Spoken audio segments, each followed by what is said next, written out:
জামে মসজিদে জুমাবার দিনে আগত সম্মানিত মুসল্লিয়ানি কেরাম, বাজার ব্যবসায়ী প্রিয় ভাইয়ারা, পরিবহনের সম্মানিত ব্যক্তিবর্গ, পর্দার অন্তরালে শ্রবণরতা মা ও বোনেরা, আলোচনার প্রারম্ভিকায় আমার পক্ষ থেকে সকলকে জানাচ্ছি ইসলামিক সম্ভাষণ। আসসালামু আলাইকুম ওয়া রাহমাতুল্লাহি ওয়া বারাকাতুহু। মহান আল্লাহ সুবহানাহু ওয়া তাআলার দরবারে লাখ কোটি শুকরিয়া আদায় করছি, যিনি আমাদেরকে শাওয়ালের চাঁদের আজকের শেষ জুমা, এই শাওয়াল মাসের শেষ জুমা আল্লাহ তাআলা যথাসময়ে আল্লাহর ঘর মসজিদে আসা, বসার, আলোচনা শুনবার জন্য তৌফিক দিয়েছেন। সে মনিবের দরবারে কালেমাতুশ শুকর আদায় করছি, সকলে করছি আলহামদুলিল্লাহ। সম্মানিত উপস্থিতি, দোয়া করছি আল্লাহ পাক আপনারা যারা যথাসময়ে এসে উপস্থিত হয়েছেন প্রত্যেককে যাচাই হয়ে উত্তম প্রতিদান দান করুন বলে আমিন। সম্মানিত উপস্থিতি, আজকে জুমাবার দিনে দোয়া করছি আল্লাহ পাক এই বাস টার্মিনাল জামে মসজিদের আশেপাশে যত কবরস্থান আছে, আমাদের আম্মা আব্বা দাদা দাদি যারা কবরবাসী হয়েছেন, আল্লাহ পাক প্রত্যেকের কবরে আযাব কিয়ামত পর্যন্ত মাফ করে দিন। সকলে বলি আল্লাহুম্মা আমিন। সম্মানিত উপস্থিতি, এই যে আমি যখন আপনাদের এখানে আসতেছিলাম, এর আগে আমার দীর্ঘদিনের জুমার খতিবের দায়িত্ব পালন করেছি, সেখানে একজন মুসল্লি দুনিয়া থেকে গতকালকে বিদায় নিয়েছেন। ইন্না লিল্লাহি ওয়া ইন্না ইলাইহি রাজিউন। তার জানাজার নামাজ, দাফন কাফন কার্য সম্পাদন করে আপনাদের এদিকে আসতে হয়েছে। তো তিনি আমার অত্যন্ত প্রিয় এক মুসল্লি ছিল, নাম হচ্ছে আলিফ গাজী। তো তিনি দুনিয়া থেকে বিদায় নিয়েছেন, আমাকে অত্যন্ত মহব্বত করতেন। আমি আজকে জুম্মার দিনে আলোচনার শুরুতে ওই আল্লাহর বান্দার জন্য দোয়া করি, আল্লাহ তাআলা আলিফ গাজীর জীবনের গুনাহগুলোকে ক্ষমা করে দিন। আল্লাহ তাআলা তার জীবনের সমস্ত নেক আমলগুলোকে কবুল করুন। আল্লাহ তার পরিবারের যত সদস্য আছে তাদেরকে সবরে জামিল, উত্তম ধৈর্য ধারণ করার তৌফিক দান করুন। সম্মানিত উপস্থিতি, আমরা আল্লাহর কাছে দোয়া করি আল্লাহ তাআলা যেন আমাদেরকে নেক হায়াত দান করে বলে আমিন। মৃত্যু আসবেই, অবসম্ভব মৃত্যু হাত থেকে কেউ বাঁচতে পারবো এটা আজ কাল কিংবা পরশু, এই মৃত্যু আমাদের সামনে আছে, এটা নিশ্চিত বিষয়। আল্লাহ পাক আমাদেরকে পরকালের জিন্দেগীর প্রস্তুতি গ্রহণ করার তৌফিক দান করুন বলে আমিন। সম্মানিত উপস্থিতি, আমরা আলোচনা শুনতেছিলাম জুমার দিনের ফজিলত। গত জুম্মা আমরা শুনছিলাম, সর্বশেষ যেখানে এসে শেষ করেছিলাম, যদি কেউ জুমার দিনে নাফাকির গোসলের ন্যায় গোসল করে, আর নবীজি বলেন সুম্মা রাহা ফাকান্নামা কররাবা বাদামা, যে ব্যক্তি প্রথম প্রহরে জুম্মার দিনে মসজিদে চলে আসবে, এ ব্যক্তি আল্লাহর রাস্তায় একটা ওট কোরবানি দানের সওয়াব পেয়ে যাবে। সুবহানাল্লাহ। তারপরে আপনাদেরকে শোনাইছিলাম ওমান রাহা ফিস সাআতি সালিসা সানিয়া ফাকান্নামা কররাবা বাকারা, যে ব্যক্তি দ্বিতীয় প্রহরে জুম্মার দিনে মসজিদে এসে উপস্থিত হলো, আল্লাহ পাক তাকে একটি গরু কোরবানি দেওয়ার সওয়াব তার আমলনামায় দিয়ে দিবেন। সুবহানাল্লাহ। ওয়ামান রাহা ফিস সাআতি সালিসা, যে ব্যক্তি জুম্মার দিনে তৃতীয় প্রহরে তৃতীয় ভাগে মসজিদে জুম্মার মসজিদে প্রবেশ করলো, ফাকান্নামা কররাবা কাবসান আকরানা, আল্লাহর নবী বলেন ওই ব্যক্তিকে আল্লাহ রাব্বুল আলামিন একটা শিংওয়ালা সুন্দর ভেড়া আল্লাহর রাস্তায় কোরবানি দেওয়ার সওয়াব তার আমলনামায় দান করে দিবে।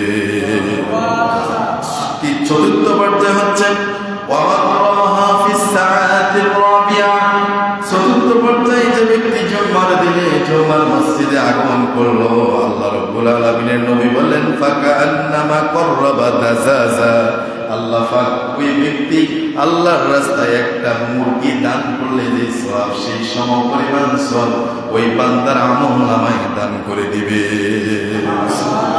ওয়ামান রাহা ফিস সাআতিল খামিসা, যে ব্যক্তি পঞ্চম পর্যায়ে মসজিদে আসলো, নবী বললেন ফাকান্নামা কররাবা বাইদা, ওই ব্যক্তি ব্যক্তিকে আল্লাহ নবী বলেন আল্লাহ তাআলা একটা ডিম আল্লাহর রাস্তায় দান করলে যে সওয়াব, ওই সমপরিমাণ সওয়াব তার আমলনামায় দান করে দিবে। এবার নবীজি বললেন ফাইদা খরাজাল ইমাম হাদারাতুল মালাইকাতু, যখন ইমাম যখন খতিব যখন বের হয়ে আসলো, ফেরেশতারা আল্লাহর ফেরেশতারা তখন সওয়াব লিখতেছিলেন, তাদের এই সওয়াব লেখার ডায়েরিটা বন্ধ হয়ে গেল। তারা দপ্তর বন্ধ করে ইয়াস্তামিউনা যিকির, এরপর এই ফেরেশতারাও বসে গেল ইমামের আলোচনায়, এই যিকিরের মধ্যে আলোচনার মধ্যে তারা শরীক হয়ে গেল। এরাও এবারে সবগুলো লেখা বন্ধ করে ইমামের আলোচনা শুনতে থাকে। সুবহানাল্লাহ। এই জায়গায় আমরা আলোচনা করতেছিলাম প্রিয় ভাইয়েরা, আবু দাউদ, নাসাই, ইবনে মাজাহ হাদিস গ্রন্থে এসেছে, যদি কেউ জুম্মার দিনে উত্তম রূপে গোসল করে সকাল সকাল মসজিদে গমন করে, বাহনে কোনো রকম বাহন, সাইকেলে, হুন্ডা, গাড়িতে, সিএনজি, অটোরিকশায় না এসে হেঁটে হেঁটে যদি মসজিদে আসে, তার এমন কোনো জরুরিয়াত নেই, প্রতিবন্ধকতা নেই, প্রতিবন্ধী নয়, বিকলাঙ্গ নয় যে তাকে কোনো কিছু বাহন নিয়ে আসতে হবে। এই ব্যক্তি যদি হেঁটে হেঁটে আসে, আসার পর ইমামের নিকটবর্তী হয়, এই যে আপনারা যেরকম কাছাকাছি বসলেন, এরকম কাছাকাছি যদি বসে যদি আলোচনা মনোযোগ দিয়ে শ্রবণ করে, কথাবার্তা বলা যাবে না, কোন রকম কথাবার্তা না বলে, কোনো দিকে খেয়াল না দিয়ে শুধু ইমামের খতিবের আলোচনা শোনার দিকে শ্রবণ করে মনোযোগ দিয়ে শুনে, আল্লাহ নবী বলেন যদি সে ব্যক্তি কোনো কথা না বলে, তাহলে এই ব্যক্তির প্রত্যেক পদক্ষেপে, প্রতিটা কদমে 1 বছরের নফল সিয়াম, রোজার সওয়াব এবং রাতের বেলা 1 বছরের নফল আপনার তাহাজ্জুদের নামাজ পড়ার সওয়াব আল্লাহ পাক তার আমলনামায় দান করে দিবেন। সুবহানাল্লাহ। 1 বছর দিনের বেলায় রোজা রাখা, 1 বছর রাতের বেলায় তাহাজ্জুদের নামাজ পড়লে যে সওয়াব, সমপরিমাণ সওয়াব প্রত্যেক কদমে কদমে, 1 কদমে এরকম 2 কদম 3 কদম, যার যত কদম লেগেছে প্রত্যেক পদক্ষেপে প্রত্যেক কদমে হতে পারে, আল্লাহ তাআলা সেই সমপরিমাণ সওয়াব দিয়ে দিবেন। সুবহানাল্লাহ। তাহলে শর্ত হচ্ছে জুম্মার দিনে উত্তম রূপে গোসল করবেন, সকাল সকাল আগে আগে মসজিদে চলে আসবেন, আসার সময় হেঁটে হেঁটে আসবেন, এসে দূরে দূরে না, ওখানে না, ইমামের কাছাকাছি এসে বসবেন, তারপরে মনোযোগ দিয়ে ইমামের আলোচনা শ্রবণ করবেন, কোনো রকম কথাবার্তা বলা যাবে না। এই অবস্থা হলে এই পরিমাণ সওয়াবের এই সুবর্ণ সুযোগ আল্লাহ পাক আপনাকে দিয়ে দিবেন। সুবহানাল্লাহ। আরেকটা হাদিসে আসছে, যদি কেউ জুমার দিনে কোরআন কারীমে একটা গুরুত্বপূর্ণ সূরা আছে, সূরার নাম সূরা কাহফ, এই সূরা কাহফটা যদি কেউ জুমার দিনে শুক্রবারে যদি তেলাওয়াত করে, পাঠ করে, তবে এই সূরা কাহফটা তার জন্য এই জুমা এবং আগামী জুমা, 2 জুমার মধ্যবর্তী সময়কে নূর, আলো দিয়া উদ্ভাসিত করে দেয়। সুবহানাল্লাহ। তাহলে সূরা কাহফটা গুরুত্বপূর্ণ একটা সূরা, এটা তেলাওয়াত করলে। আব্দুল্লাহ ইবনে আমর রাদিয়াল্লাহু আনহু থেকে বর্ণিত, সাহাবী বলেন আল্লাহ নবী সাল্লাল্লাহু আলাইহি সাল্লাম বলেছেন, মসজিদে জুম্মার নামাজে, জুম্মার মসজিদে নামাজের মধ্যে 3 ধরনের মুসল্লি আসে, 3 ধরনের লোক আসে। বলেন কয় ধরনের লোক? সবাই বলেন কয় ধরনের লোক? নবী বললেন মসজিদে 3 ধরনের লোক আসে। এটা আমার কথা না, আল্লাহ নবী বললেন নাম্বার 1, 1 নম্বর লোক হচ্ছে তারা, 1 শ্রেণীর লোক জুম্মার দিনে জুম্মার উপস্থিত হয়ে এদিক ওই দিক ঘোরাফেরা করে, ছুটাছুটি করে, অনর্থক কথাবার্তা বলে, এটা হচ্ছে 1 শ্রেণীর লোক। নাম্বার 2, দ্বিতীয় আরেক শ্রেণীর লোক হচ্ছে, নবীজি বলেন আরেক শ্রেণীর লোক জুম্মায় আসে, জুম্মার দিনে জুম্মার মসজিদে এসে দোয়ার মধ্যে, জিকিরের মধ্যে মুশগুল থাকে, ইত্যাদির মধ্যে মুশগুল থাকে। আল্লাহ পাক ইচ্ছা করলে এই শ্রেণীর লোকের দোয়া কবুল করতে পারেন, আবার নাও করতে পারেন। এই শ্রেণীর লোকের দোয়া কবুল করতেও পারেন, আবার নাও করতে পারেন। নাম্বার 3, তৃতীয় শ্রেণীর লোক হচ্ছে আরেক ধরনের লোক মসজিদে উপস্থিত হয়। তারা মসজিদে উপস্থিত হয়ে খুতবা পাঠের সময়, এই সময় নিশ্চুপ থাকে, কোনো কথাবার্তা বলে না, কোনো কথাবার্তা বলে না, অন্যের ঘাড়ের উপর দিয়ে চলাফেরা করে না, অন্যকে কষ্ট দেয় না। ওই ব্যক্তির জন্য বিগত জুমা থেকে, এই বিগত জুমা হতে এই পর্যন্ত এবং অতিরিক্ত আরো 3 দিন, মোট 10 দিন এই 10 দিনের গুনাহ সাগীরা গুনাহগুলা আল্লাহ রাব্বুল আলামিন ক্ষমা করে দেন, গুনার কাফারা আদায় হয়ে যায়। সুবহানাল্লাহ। তাহলে কয় শ্রেণীর লোক নবীজি বললেন?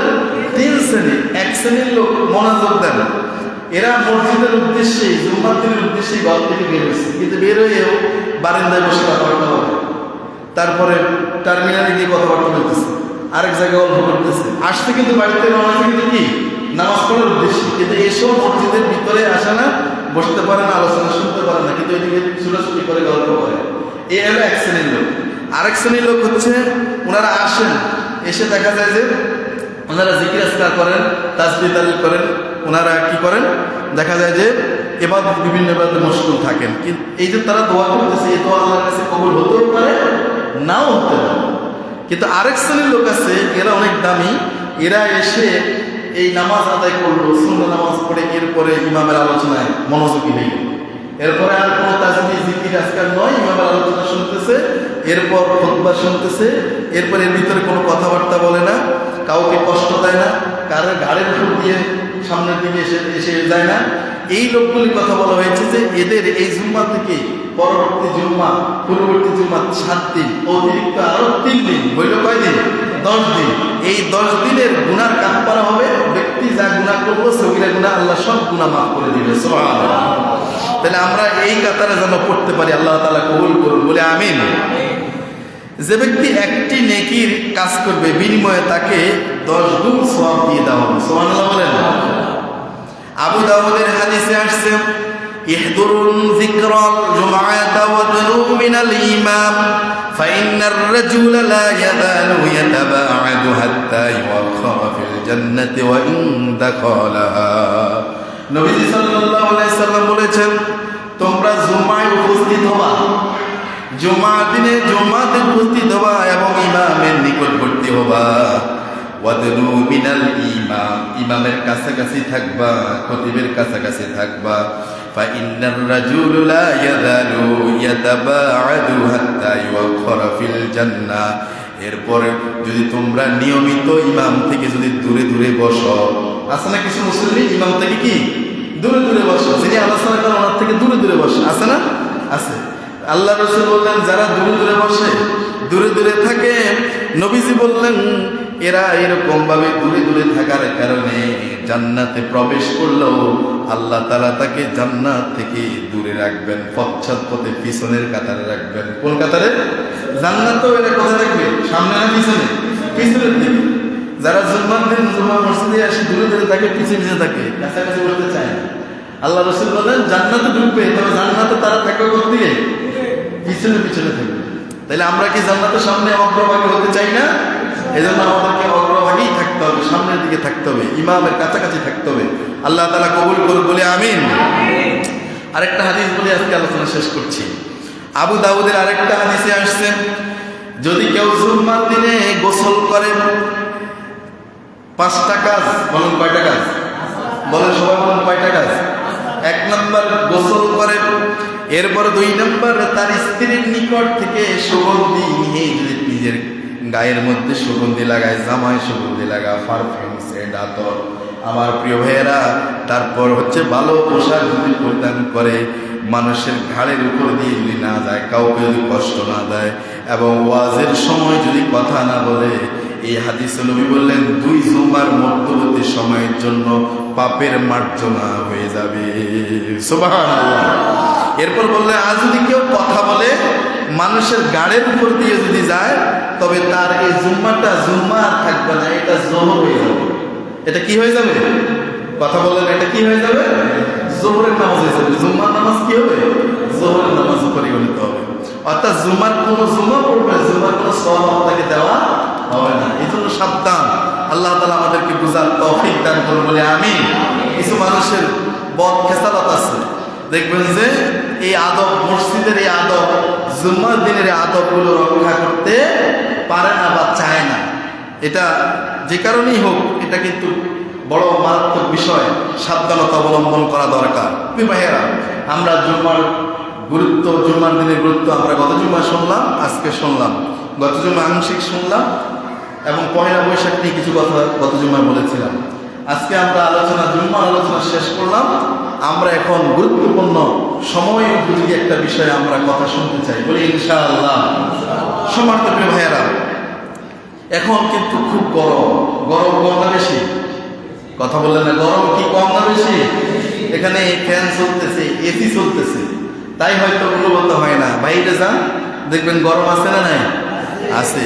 তীব্র তাপ প্রবাহে জনজীবন অতিষ্ঠ হয়ে পড়েছে, নাজেহাল হয়ে পড়েছে নাগরিক সমাজের অবস্থা।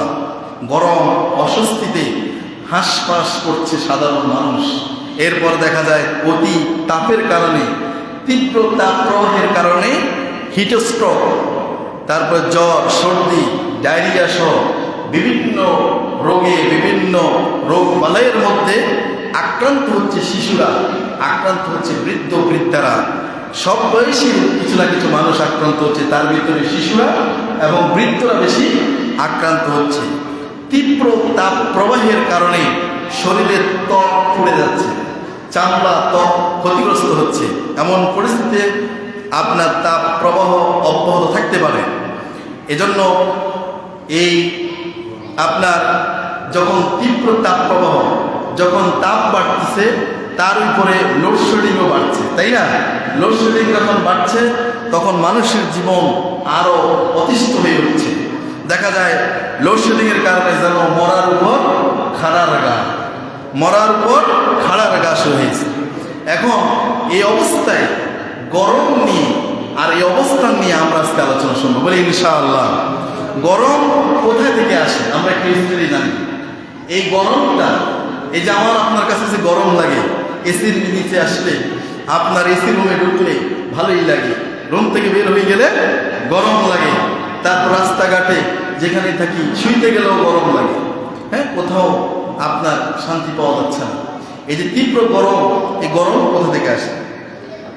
রাসূলুল্লাহ সাল্লাল্লাহু আলাইহি সাল্লামের হাদিস থেকে আমরা জানতে পারি যে সহিহ বুখারীর 536 নম্বর হাদিসে আসছে, বুখারী শরীফের 536 নম্বর হাদিসে আসছে, নবী করিম সাল্লাল্লাহু আলাইহি ওয়াসাল্লাম ইরশাদ করেন যে গরমের তীব্রতা, এই তীব্র গরমটা, এই তীব্রতাটা জাহান্নামের উত্তাপের অংশ।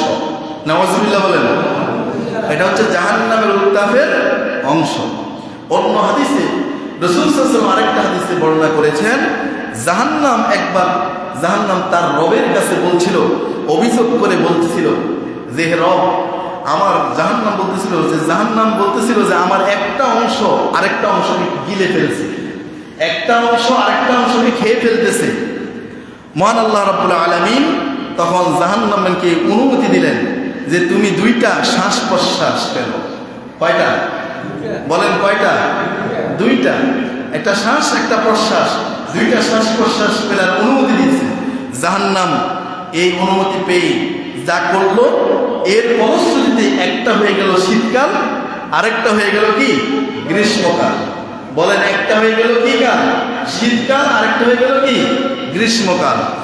এখন রাসূল বললেন, এজন্য তোমরা গরমের তীব্রতা ও শীতের তীব্রতা থেকে, শীতের তীব্রতা পেয়ে থাকো। তাহলে এটা জাহান্নামের দেখা যায় উত্তাপের একটা অংশ হচ্ছে এই গ্রীষ্মকালের এই গরমটা, তীব্র গরম যেটা, সেটা দেখা যায় এটা সহ্য করতে পারে না, শিশুরাও পারে না, বৃদ্ধরা তো পারে না, এরপর আমাদের মতো জোয়ানরাও কি পারে না এই তীব্র তাপ। প্রিয় ভাইয়েরা, এখন আসুন, এই গ্রীষ্মকালের আমাদের করণীয় কি? এই গরমের ভিতরে আমাদের করণীয় কি? আমরা করবোটা কি? আমি 10টি করণীয় বলতে চাই। কয়টি করণীয় বলেন? কয়টি করণীয়? 10টি করণীয়, যা আমাদের জীবনে এখনকার সময় অনুযায়ী আমাদের সাথে যায় এবং আমরা সচেতন হতে পারবো। আমরা 10টি করণীয়, 10টি পয়েন্ট আপনাদের সামনে পেশ করতে চাই। 1 নাম্বার, এগুলো সব কোরআন এবং হাদিস।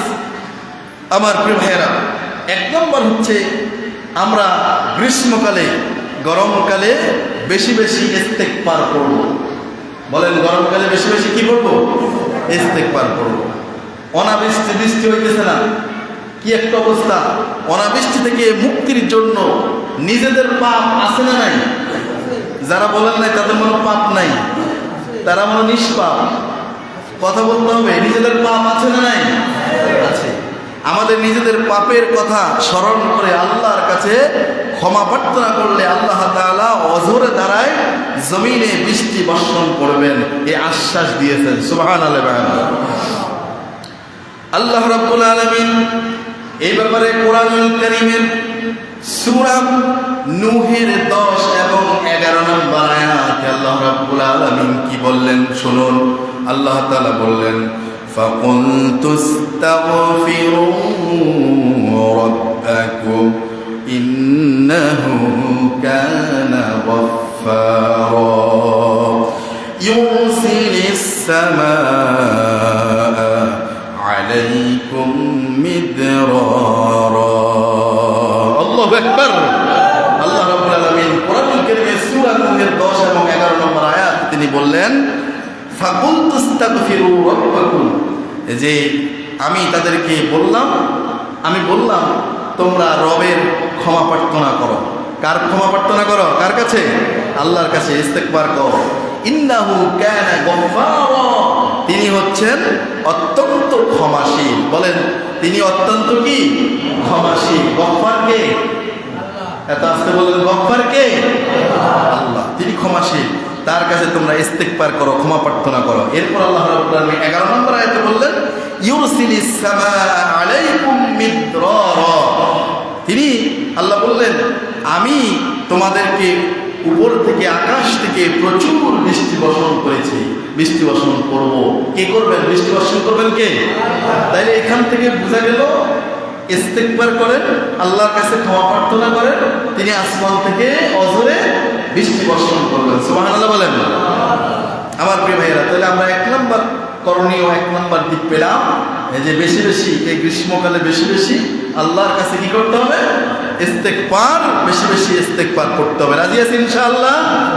নাম্বার 2, দ্বিতীয় নম্বর হচ্ছে আরেকটা বিষয় জানার বিষয় হচ্ছে, এই তীব্র গরম যখন হয়, এই তীব্র গরমের জোহরের নামাজটা দেরিতে আদায় করা সুন্নাত। তীব্র গরমের ভিতরে জোহর নামাজ ইচ্ছা করলে আপনি দেরি করে আদায় করতে পারেন, দেরিতে আদায় করাটাই বেটার। কিন্তু এখন জামাতের একটা বিষয় রয়েছে নির্দিষ্ট মসজিদে, সেজন্য একাকি যদি কোনো কারণে পড়তে হয় আপনি দেরি করতে পারেন, সফরে থাকলে সেটা তো দেরি করবেন। রাসূলুল্লাহ সাল্লাল্লাহু আলাইহি ওয়াসাল্লামের হাদিসে আসছে, ভীষণ গরমের দিনে রাসূলুল্লাহ সাল্লাল্লাহু আলাইহি ওয়াসাল্লাম জোহরের নামাজটা কিছুটা বিলম্বিত করে আদায় করতেন।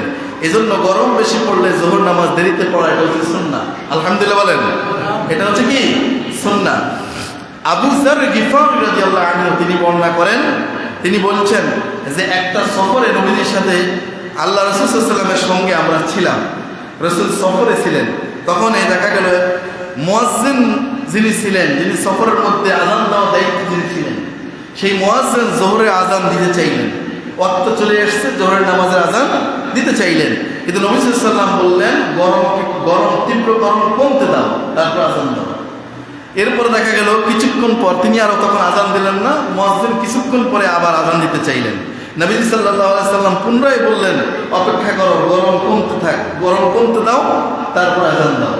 এরপর দেখা গেল এভাবে তিনি এতটাই বিলম্ব করলেন, নবী সাল্লাল্লাহু আলাইহি ওয়াসাল্লাম এতটাই বিলম্ব করলেন যে সাহাবীরা বলেন যে আমরা ঢিলা যে ছিল ওই ঢিলাগুলোর ছায়া দেখতে পেলাম, ঢিলাগুলোর ছায়া পর্যন্ত দেখতে পেলাম। অতঃপর নবী সাল্লাল্লাহু আলাইহি ওয়াসাল্লাম বললেন, গরমের প্রচণ্ডতা হচ্ছে, তীব্র গরম হচ্ছে জাহান্নামের উত্তাপের একটা অংশ। কাজেই প্রচণ্ড গরম যখন উত্তাপ হবে, উত্তাপ কমার পরেই তোমরা সালাত আদায় করো। এটি হচ্ছে সহিহ বুখারীর 539 নম্বর হাদিস। বলে আলহামদুলিল্লাহ। নাম্বার 3, তৃতীয় নাম্বার হচ্ছে এই গ্রীষ্মকালের করণীয় আরেকটা দিক হচ্ছে, আপনি ইচ্ছা করলে নফল রোজা রাখতে পারেন। বলে গরমের ভিতরে আবার রোজা, গ্রীষ্মকালের তাপ প্রবাহে রোজা রাখা অধিক কষ্টকর। গ্রীষ্মকালে তীব্র তাপ প্রবাহের ভিতরে রোজা রাখা কি কষ্টকর।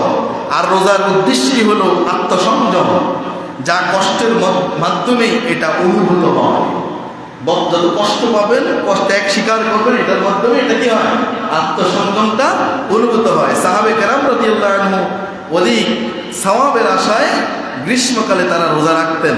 রাসূলুল্লাহ সাল্লাল্লাহু আলাইহি ওয়াসাল্লাম ইরশাদ করেন, নিশ্চয় তুমি তোমার প্রচেষ্টা ও ব্যয়ের সমান পুরস্কার পাবে। তোমার প্রচেষ্টা কোন আঙ্গিকে, কোন ক্যাটাগরির, তোমার প্রসেসটা, তোমার ব্যয়টা কিরকম, কষ্ট কতটা করছো, ত্যাগটা কেমন, ত্যাগ কতটা স্বীকার করছো, সেইগুলোর পুরস্কার তো আল্লাহ তাআলা তোমাকে দিবেন। সুবহানাল্লাহ বলেন। তারপরে আরেকটা বিষয় হচ্ছে পিপাসার্থকে পানি পান করানো। গ্রীষ্মকালে, গরমকালে পিপাসার্থ ব্যক্তিকে কি করবেন, কি করাবেন? পানি পান করাবেন। এটার মধ্যে যে কি সওয়াব, আর এটা যে কত উত্তম একটি কাজ, আলহামদুলিল্লাহ বলেন। পানি পান করানো একটি সওয়াবের কাজ, এটা শুধু সওয়াবের কাজ না, উত্তম একটা সওয়াবের কাজ। তার মধ্যে যদি যে কোনো সময় পানি পান করার কোনো ব্যক্তি, এটা উত্তম সওয়াবের কাজ। আর এই পানি পান করানো যদি হয় গরমকালে, গ্রীষ্মকালে, তীব্র তাপদাহের ভিতরে, কোনো ব্যক্তিকে যদি তীব্র গরমে তৃষ্ণার্ত মানুষ, তৃষ্ণার্ত ব্যক্তিকে অথবা কোনো প্রাণীকে, কোনো জীবকে, পাখিকে, পশুকে, বিড়ালকে, কুকুরকে, কোন রকম প্রাণীকেও যদি আপনি তীব্র গরমের ভিতরে যদি আপনি পানি পান করান, তাহলে এটা অধিক, এটা সওয়াবের উত্তম একটি কাজ। বলি সুবহানাল্লাহ। এ ব্যাপারে আমি আপনাদের সামনে সুনানে নাসাইর 5456 নম্বর একটা হাদিস বলতে চাই। এক ব্যক্তি নবীজি সাল্লাল্লাহু আলাইহি সাল্লামকে প্রশ্ন করলেন, আল্লাহর নবীকে প্রশ্ন করলেন, কোন নবীজি বলেন কোন দানটা উত্তম, কোন দানটা উত্তম? নবী সাল্লাল্লাহু আলাইহি সাল্লাম বললেন, ব্যক্তিকে বা কোনো কিছুকে পানি পান করানোই হচ্ছে উত্তম দান। সুবহানাল্লাহ বলেন। এরপর আরেক হাদিসে রাসূলুল্লাহ সাল্লাল্লাহু আলাইহি ওয়াসাল্লাম বলেছেন, সেই হাদিসটি মুসনাদে আহমদের 17581 নম্বর হাদিস। মুসনাদে আহমদে এসেছে, নবীজি বলেছেন, প্রত্যেক পিপাসার্ত প্রাণীকে, শুধু মানুষ বলেন নাই, প্রাণীকে পানি পান করানোতে সওয়াব রয়েছে। সুবহানাল্লাহ বলেন।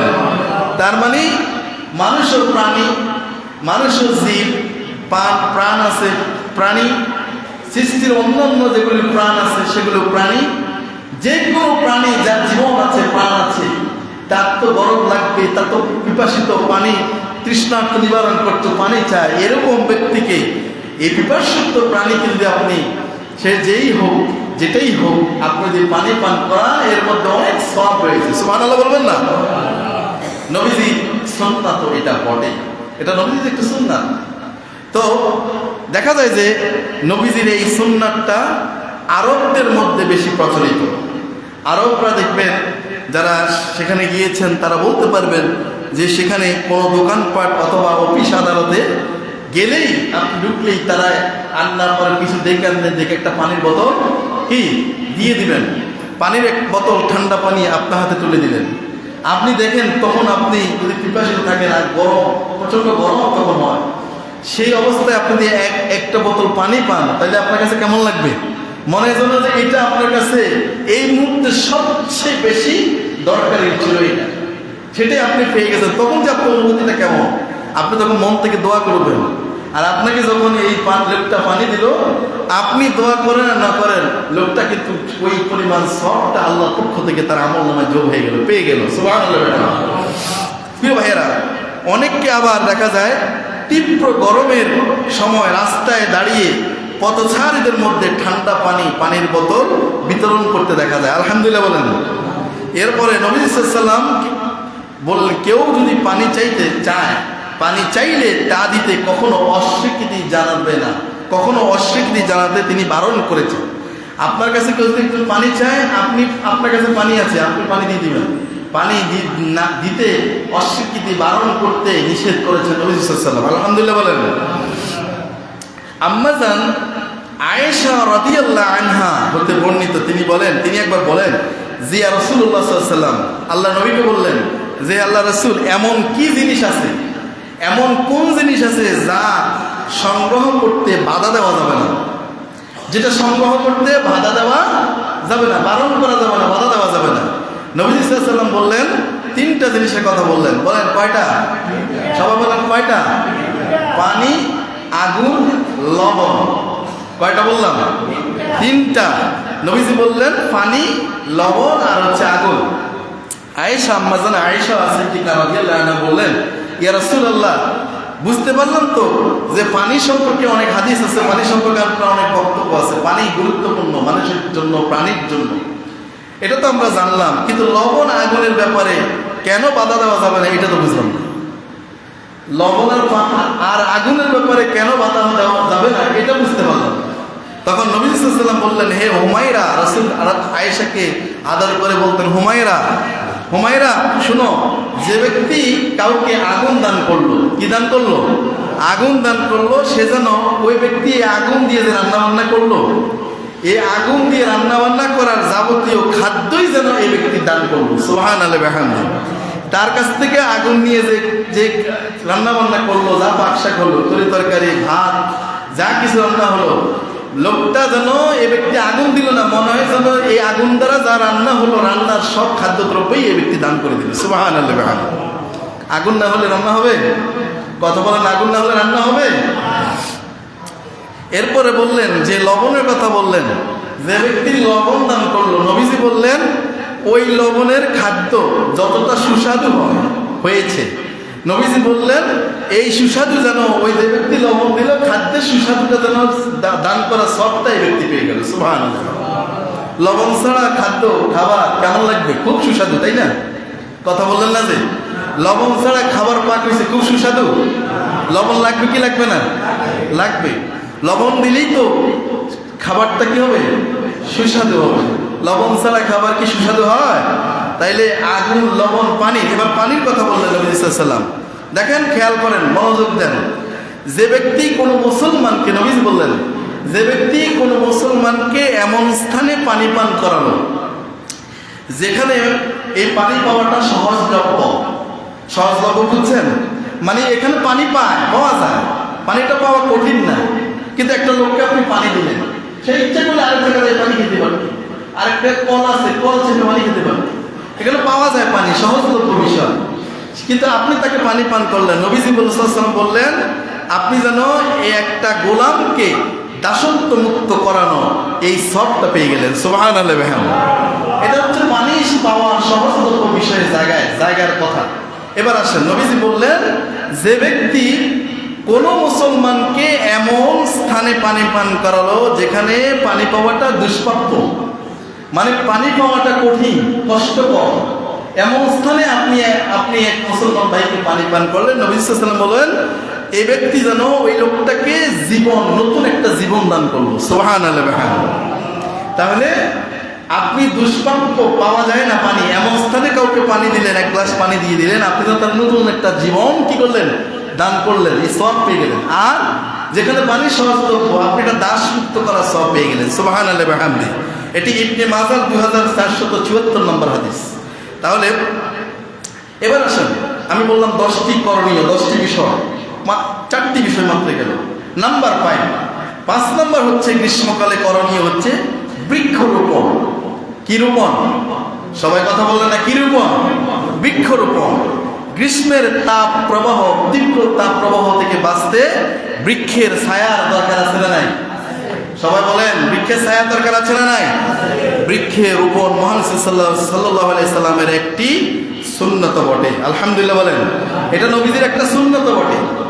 এই বৃক্ষরোপণ করেই আপনি দায়িত্ব শেষ না। বৃক্ষরোপণ করবেন, এই বৃক্ষের যত্ন নেবেন, এই বৃক্ষের গোড়ায় পানি সেচ দিবেন, পানি আপনি সিঞ্চন করবেন, তারপরে এই বৃক্ষের মধ্যে যদি গোড়ায় যদি আগাছা হয়, আগাছা পরিষ্কার করবেন, এর যত্ন নেবেন। এরপরে বৃক্ষ বড় হবে, ফল ফলাতে হবে, ঢালপালা হবে, এরপরে পাতা ঢালপালায় ঘিরে ছায়া হবে। বৃক্ষ যদি ফলজ হয় তাহলে ফল ফলাতে হবে, বৃক্ষ যদি বনজ হয় মানুষের, প্রাণী, এই ঔষধি গাছের উপকারিতা মানুষ ভোগ করবে। তারপর ফলজ হলে এ থেকে ফল ফলাদি মানুষ খাবে, বিভিন্ন পশু পাখি খাবে। এই যে এই পশু পাখি ভক্ষণ করা, এই সব কিছুই হবে সাদাকার অন্তর্ভুক্ত। বলি আলহামদুলিল্লাহ। এগুলো কিসের অন্তর্ভুক্ত হবে? আপনি যে বৃক্ষ লাগান, সেই বৃক্ষের ফল আপনিও খাইবেন, কিছু পাখি আসিও বসে বসে খাইবে, আপনার কিছু পশুও নিচে পড়লে খাইবে, কিছু মানুষও নিচে পড়লে নিবে, আপনিও মাঝে মধ্যে গাছ থেকে পাড়বেন, খাইবেন। যা কিছু হবে এই পশু পাখি খাইলো, পশু খাইলো, পাখি খাইলো, মানুষ নিল, সবই সাদাকার অন্তর্ভুক্ত, সওয়াব আপনার আমলনামায় পেয়ে যাবেন। সুবহানাল্লাহ। আমি কি আপনাদেরকে বোঝাতে পারতেছি? বোঝার চেষ্টা করুন, এটা সওয়াবের অন্তর্ভুক্ত। এই জন্য রাসূল সাল্লাল্লাহু আলাইহি ওয়াসাল্লাম হাদিসে ইরশাদ করেন, কোনো মুসলিম যদি, কোনো মুসলমান সন্তান, কোনো মুসলমান আল্লাহর বান্দা যদি বৃক্ষরোপণ করে কিংবা ফসল উৎপাদন করে, আর তা থেকে যদি পাখিরা খায়, মানুষ খায়, চতুষ্পদ জন্তু খায়, এরা যদি খায়, তবে সব কিছু তার পক্ষ থেকে সাদাকা হয়ে যাবে। সুবহানাল্লাহ বিহামদিহি। এটি হচ্ছে সহিহ মুসলিমের 3865 নম্বর হাদিস। তাহলে বোঝা গেল আমাদের এই করণীয়, আরেকটি করণীয় হচ্ছে আমরা বৃক্ষরোপণ করব। মাননীয় প্রধানমন্ত্রী তিনিও বৃক্ষরোপণের কর্মসূচি গ্রহণ করেছেন, এজন্য আমরা ধন্যবাদ দিতে চাই। এবং আমরা নিজেরাও এই বৃক্ষরোপণ কর্মসূচিতে আমরা প্রত্যেকে যার যার জায়গায় এগিয়ে আসতে চাই। পারা যাবে ইনশাআল্লাহ। আমাদের আঙ্গিনায়, বাড়ির পাশে, ঘরের পাশে, পরিত্যক্ত জায়গায়, রাস্তার পাশে আমরা গাছ লাগাবো, পলস গাছ, বনজ গাছ, বিভিন্ন গাছগুলি আমরা লাগাবো, বৃক্ষরোপণ করব। আমরা প্রত্যেকে এই বছর 10টা 20টা করে যদি আমরা যদি বৃক্ষরোপণ করি, তাহলে আমরা পিওর, আমরা খাঁটি অক্সিজেন পাবো। আমাদের জন্য, শরীরের জন্য, মনস্তান্ত্রিক বিষয়, মনের দিক থেকেও আমরা শ্বাস প্রশ্বাসের বিষয় যেটি আছে, আমরা ভালো থাকবো, আমাদের ফুসফুস ভালো থাকবে, আমরা উপকৃত হব। এবং আমাদের এই বনজ গাছ থেকে আমরা ঔষধি ব্যবস্থাপনাগুলো গ্রহণ করতে পারবো। এরপরে ফলস গাছ থেকে আমরা ফল গ্রহণ করতে পারবো, পশু পাখি খাইবে, আমরা সদকায়ে জারিয়া, সাদাকার অন্তর্ভুক্ত সওয়াব পেয়ে যাবো। সুবহানাল্লাহ বলেন। এজন্য আমরা এই কাজগুলো করব। তারপর হচ্ছে নাম্বার 6 নম্বর আরেকটি বিষয় হচ্ছে গ্রীষ্মকালকে গালমন্দ না করা। অনেকে আছে তীব্র গরমের ভিতরে গালমন্দ করে। অনেক গরম পড়তেছে, এখন গরম পড়তেছে, উনি সহ্য করতে পারছেন না, উনি এক পর্যায়ে গিয়ে গালাগালি শুরু করে দিচ্ছেন। তীব্র গরমে অতিষ্ঠ হয়ে অনেকেই গরম কালকে গালমন্দ করে। গরমকালে, শীতকালে ভালো ছিল, তখন বলে কি শীতকালে ভালো ছিল। আবার শীতকাল আসলে বলে কি শীতকালে যখন তীব্র আপনার শৈত্যপ্রবাহ যখন শুরু হয়, তখন গরমকালে কি ভালো ছিল। আছে না নাই? রাসূলুল্লাহ সাল্লাল্লাহু আলাইহি ওয়াসাল্লাম বলেন, আল্লাহ তাআলা হাদিসে কুদসিতে বলেছেন, আদম সন্তান সময়কে গালমন্দ করে। আদম সন্তান সময়কে কি করে? গালমন্দ করে। অথচ আমি সময়কে নিয়ন্ত্রণ করি, আমার হাতেই হচ্ছে রাত ও দিনের বিবর্তন। এটা সাধিত হয়। এটি হচ্ছে সহিহ মুসলিমের 6003 নম্বর হাদিস। প্রিয় ভাইয়েরা, 7 নম্বর, গরম থেকে আমাদেরকে শিক্ষা গ্রহণ করতে হবে। গরম থেকে আমাদেরকে কি করতে হবে? শিক্ষা গ্রহণ করতে হবে। দুনিয়ার সামান্যতম এই গরম আমরা সহ্য করতে পারি না। জাহান্নামের তুলনায় দুনিয়ার তাপমাত্রা তো কিছুই না। আল্লাহ পাক পবিত্র কোরআনের সূরা তাওবার 81 নম্বর আয়াতের অংশবিশেষ বললেন, কুল নারু জাহান্নামা আশাদ্দু হাররা লাউ কানু ইয়াফকাহুন। আল্লাহ তাআলা বললেন যে, হে রাসূল, আপনি বলে দিন জাহান্নামের আগুন অধিকতর গরম, যদি তারা বুঝতো। আমরা কি বোঝার চেষ্টা করি যে এইটা গরম? কি গরম? এটা তো সামান্যটা কিছুই না। জাহান্নামের গরম, জাহান্নামের তীব্রতা অধিক। 8 নম্বর, অন্যকে সাহায্য করা। গ্রীষ্মকালের করণীয় আরেকটি বিষয় হচ্ছে আপনি অন্যকে কি করবেন? সাহায্য করবেন। কিভাবে সাহায্য করবেন? তীব্র গরমে অনেক সময় অনেক মানুষ দুর্বল হয়ে পড়ে। দেখা যায় অনেক সময় অনেক বয়োবৃদ্ধরা অসুস্থ হয়ে পড়ে, তাদেরকে জরুরি কাজে বের হতে হয়, কিন্তু দেখা যায় বাইরে যেতে পারে না। তখন তাদেরকে সাহায্য করার মাধ্যমেও আপনি সাদাকার সওয়াব পেয়ে যেতে পারেন। সুবহানাল্লাহ বলেন। আবু যর রাদিয়াল্লাহু আনহু বলেন, রাসূলুল্লাহ সাল্লাল্লাহু আলাইহি ওয়াসাল্লাম বলেছেন, তোমার হাস্যোজ্জ্বল চেহারা, হাস্যোজ্জ্বল মুখ, এটা নিয়ে তোমার ভাইয়ের সামনে তুমি উপস্থিত হও, এটাও সাদকার অন্তর্ভুক্ত। সুবহানাল্লাহ বলেন। এরপরে তোমার সৎ কাজের আদেশ এবং তোমার অসৎ কাজের নিষেধ, এগুলো থেকে বিরত থাকার নির্দেশ তোমার জন্য সাদকা স্বরূপ। সুবহানাল্লাহ বলেন। পথ হারা লোককে পথের সন্ধান দিয়ে দেওয়া, দেখা যায় এটাও সাদকা স্বরূপ। স্বল্প দৃষ্টি সম্পন্ন অন্ধ একজন ব্যক্তি পথ দেখতে পায় না, আপনি পথ তাকে দেখিয়ে দেন। তারপরে স্বল্প দৃষ্টি লোককে সঠিক দৃষ্টি দেওয়ার জন্য আপনি পথ দেখিয়ে দেন, আপনি এটাও সদকা স্বরূপ হয়ে যাবে। পথ থেকে, রাস্তা থেকে পাথর কিংবা কণা কিংবা কাঁকর কিংবা আপনার কাঁটা কিংবা আপনার হাড় পড়ে আছে, এগুলো সরিয়ে দিলেন, পথটাকে ক্লিয়ার করে দিলেন, এটাও সদকার অন্তর্ভুক্ত। রাসূল সাল্লাল্লাহু আলাইহি ওয়াসাল্লাম বলেন, তোমার বালতি থেকে, তুমি যে বালতি দিয়ে পানি তুললে, এই বালতি থেকে পানি তোমার ভাইয়ের বালতিতে ঢেলে দাও, এটা তোমার জন্য সদকা অন্তর্ভুক্ত হয়ে যাবে। সুবহানাল্লাহ বলেন। 9 নম্বর, পশু পাখির প্রতি সদয় হতে হবে। পশু পাখির প্রতি কি করতে হবে? এই গরমকালে আপনি যেরকম গরম অনুভূত করছেন, পশু পাখি ওই প্রাণীগুলো তাদের কাছেও গরম আছে না নাই? কথা বলেন, তাদের কাছেও গরম লাগে কি লাগে না? তাদের কাছে গরমে মানুষের পাশাপাশি পশু পাখিও অস্থির হয়ে পড়ে। মানুষের উচিত আমরা আশরাফুল মাখলুকাত, সৃষ্টির সেরা জীব, এই পশু পাখির প্রতি সদয় হওয়া, তাদের দিকেও দৃষ্টিপাত হওয়া। আবু হুরায়রা রাদিয়াল্লাহু আনহু বলেন, আল্লাহ রাসূল বলেন, এক ব্যভিচারিণীকে আল্লাহ পাক ক্ষমা করে দিয়েছেন। ব্যভিচারিণী মহিলা, কিন্তু আল্লাহ তারে মাফ করছেন কেন? তিনি একবার যাচ্ছিলেন পথ দিয়ে, দেখলেন একটা কুকুর এই কূপের পাশে বসে আছে, পানি পান করবে আর হাঁপাচ্ছে, কিন্তু কূপ তো গভীরে পানি, কূপ থেকে পানি সে পান করবে কিভাবে? মহিলা ব্যভিচারিণী হোক না কেন, মহিলার ভিতরে দয়া আসলো। সে মহিলা এই পানির পিপাসা এই মুমূর্ষ কুকুরটাকে তখন সে কি করলো, তার পায়ের মোজা খুলে ওড়নার সাথে বেঁধে সেটা কূপের মধ্যে ছেড়ে মোজায় পানি উঠে চিপে তারপরে এই কুকুরটাকে, তৃষ্ণার্ত কুকুরটাকে পানি পান করালো। দেখা গেল আল্লাহর কাছে এই মহিলা, ব্যভিচারিণী মহিলা হোক না, এই ব্যভিচারিণী মহিলার এই কাজটা আল্লাহর কাছে পছন্দনীয় হলো। আল্লাহ খুশি হলেন, ব্যভিচারিণী মহিলাকে আল্লাহ তাআলা মাফ করে দিলেন। সুবহানাল্লাহ। এজন্য আমরা যেন কি করি, পশু পাখি বিভিন্ন প্রাণী এগুলোর দিকে আমরা যেন খেয়াল দেই। মনে রাখবেন, আপনি কি করতে পারেন, আপনার একটা বাগান আছে, আপনার বাগানে দেখা যায় 200-300 গাছ আছে, আপনি বাগানের 200-300 গাছের প্রতি 50টা 40টা গাছের পরে একটা গাছের 1-2টা ঢালের মাঝখানে আপনি একটা পানির পাত্র কিংবা একটা বোতল কেটে আপনি দেখা যায় সুতলি দিয়ে আপনি রশি দিয়ে একটু বেঁধে, একটু দড়ি দিয়ে একটু বেঁধে আপনি কিছু পানি উঠে আর বেঁধে রাখলেন। আপনি এরকম করে 30-40টা গাছ পরে আপনি এই তীব্র গরমে আপনি এরকম পানির পাত্র দিয়ে দেন। হ্যাঁ, এটা বড় এক সওয়াবের কাজ হবে। হতে পারে কোনো পিপাসিত পানি তৃষ্ণার্ত নিবারণ করার জন্য কোনো একটা পাখি সেখানে বসে ঠোঁট দিয়ে সে পানি আহরণ করবে, আর আল্লাহ খুশি হয়ে যাবেন। সৃষ্টির প্রতি দয়া দেখানোর কারণে আপনার উপর সন্তুষ্ট হয়ে আপনার গুনাহ মাফ করে দিতে পারেন কি পারেন না?